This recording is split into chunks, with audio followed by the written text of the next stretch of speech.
Oke, Assalamualaikum warahmatullahi wabarakatuh. Teman-teman, apapun yang kita lakukan pasti mengandung unsur resiko. Seperti misalkan apabila kita ingin berangkat ke suatu tempat, ya mungkin ada resiko di situ. Apakah kecelakaan dan sebagainya. Ataupun kalau kita akan menjalani suatu usaha, ada resiko juga di situ. Seperti misalkan resiko rugi ya, pencurian dan sebagainya ya.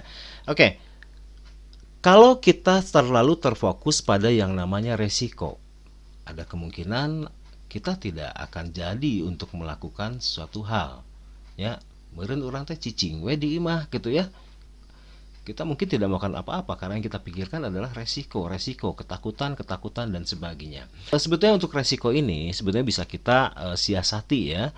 Nah, jadi kita lakukan berbagai langkah, lakukan berbagai upaya supaya resiko yang potensi risiko yang mungkin muncul ini bisa kita minimalisir atau bahkan kita hilangkan. Oke, kalau kita lihat sekarang dari pengertian risiko, ini adalah suatu variasi dari hasil-hasil yang dapat terjadi selama periode tertentu. Risiko juga adalah ketidakpastian atas terjadinya suatu peristiwa. Atau bisa jadi dikatakan risiko adalah probabilitas sesuatu hasil atau outcome yang berbeda dengan yang diharapkan. Oke, kalau kita berbicara tentang risiko, ini terkait dengan ketidakpastian. Risiko timbul karena ada ketidakpastian. Kondisi yang tidak pasti karena beberapa sebab. Apakah karena tenggang waktu antara perencana suatu kegiatan sampai akhir kegiatan, keterbatasan informasi, atau keterbatasan pengetahuan, kemampuan, atau teknik pengambilan keputusan. Ketidakpastian dapat diklasifikasikan ke dalam ketidakpastian ekonomi. Ini adalah kejadian yang timbul akibat perilaku dari perilaku ekonomi. Contoh, perubahan sikap konsumen, perubahan teknologi, dan sebagainya. Kemudian ada ketidakpastian alam. Ini adalah ketidakpastian karena alam, contoh badai, banjir, gempa, kebakaran, dan sebagainya. Ada lagi ketidakpastian manusia, ketidakpastian oleh karena manusia, contoh perang, pembunuhan, ataupun pencurian. Macam resiko menurut sifatnya, ada yang namanya risiko murni. Adalah resiko yang apabila terjadi tentu menimbulkan kerugian dan tanpa disengaja, misalnya kebakaran, bencana alam, atau pencurian. Ada lagi yang namanya resiko spekulatif. Ini adalah resiko yang sengaja ditimbulkan oleh yang bersangkutan agar terjadi ketidakpastian memberikan keuntungan kepadanya. Misalnya risiko hutang piutang, perjudian, ya, dan sebagainya. Risiko fundamental adalah resiko yang penyebabnya tidak dapat dilimpahkan kepada seseorang dan yang menderita tidak hanya satu, misalnya banjir atau angin topan. Risiko khusus atau risiko yang bersumber pada peristiwa mandiri dan umumnya mudah diketahui penyebabnya, misalnya kapal kandas, pesawat jatuh, dan sebagainya. Ada lagi risiko dinamis, adalah risiko yang timbul karena kemajuan masyarakat di bidang ekonomi, ilmu, dan teknologi. Kebalikannya, risiko statis seperti hari tua, risiko kematian, dan lain sebagainya. Oke, kemudian untuk dapat tidaknya risiko dialihkan. Risiko yang dapat dialihkan kepada pihak lain dengan mempertanggungjawabkan suatu objek yang akan terkena risiko kepada perusahaan asuransi. Misalkan kalau kita takut toko kita kebakaran, ya udah kita asuransikan. Kalaupun kebakaran itu terjadi, nanti kita akan mendapatkan klaim dari perusahaan asuransi tersebut. Nah, kemudian risiko yang tidak dapat dialihkan kepada pihak lain dan umumnya semua risiko itu adalah spekulatif ya.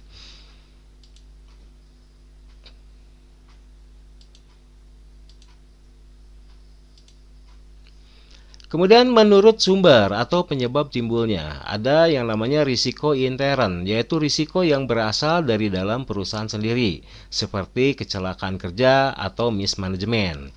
Ada lagi risiko ekstern, yaitu risiko yang berasal dari luar perusahaan, seperti risiko pencurian atau juga risiko persaingan.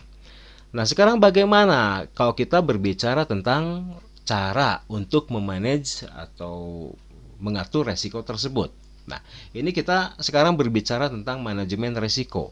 Ini adalah suatu proses mengidentifikasi, mengukur risiko, serta membentuk strategi untuk mengelolanya melalui sumber daya yang tersedia.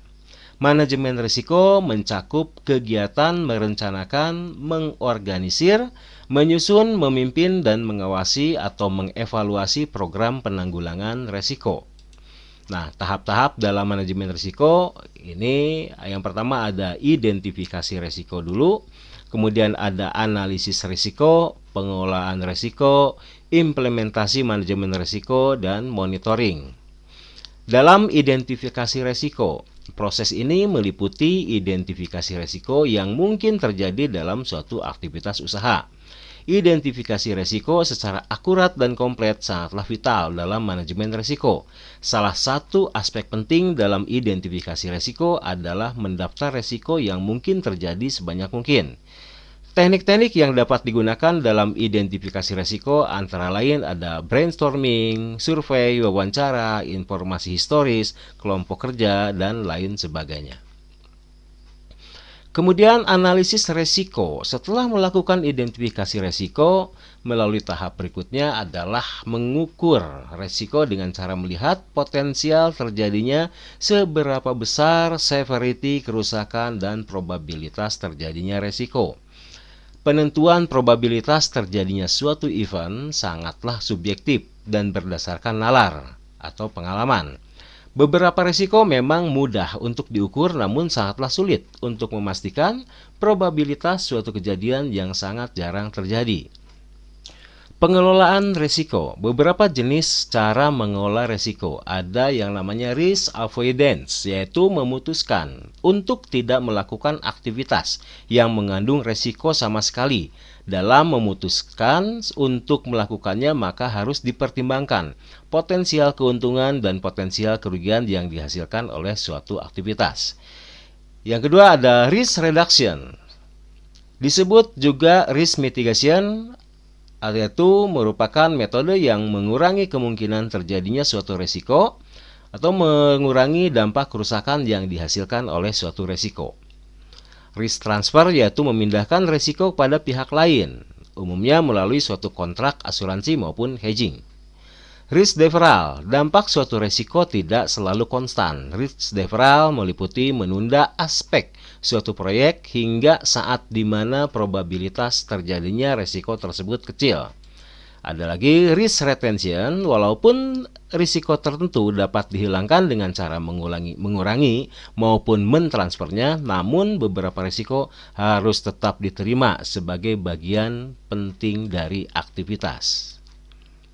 Apa sih pentingnya mempelajari manajemen risiko? Sebagai anggota organisasi, dapat mengetahui cara atau metode yang tepat untuk menghindari besarnya kerugian sebagai akibat ketidakpastian terjadinya suatu peristiwa yang merugikan. Adapun sebagai pribadi dapat menjadi manajer risiko yang profesional dari perusahaan dan dapat lebih berhati-hati dalam mengatur kehidupan pribadinya sehari-hari. Bagaimana sumbangan manajemen risiko bagi perusahaan? Yang pertama, menimbulkan keyakinan kepada pimpinan sehingga dapat membantu meningkatkan kemampuannya untuk menganalisis dan menyimpulkan spekulatif yang tidak dapat dihindari. Dapat mengurangi keraguan-raguan dalam pengambilan keputusan yang dapat mendatangkan keuntungan dan akan mendapatkan kepercayaan yang lebih besar dari pihak-pihak terkait. Sumbangan bagi keluarga mampu melindungi keluarga dari kerugian-kerugian yang parah sebagai akibat terjadinya peristiwa yang merugikan. Jika keluarga telah terlindungi secara memadai dari risiko, misalnya kematian, kehilangan kekayaan, ia akan memusatkan perhatian dalam pengembangan karir dan investasi. Dan tentunya dengan manajemen risiko ini akan meringankan keluarganya dari tekanan mental dan fisik akibat adanya ketidakpastian atau risiko.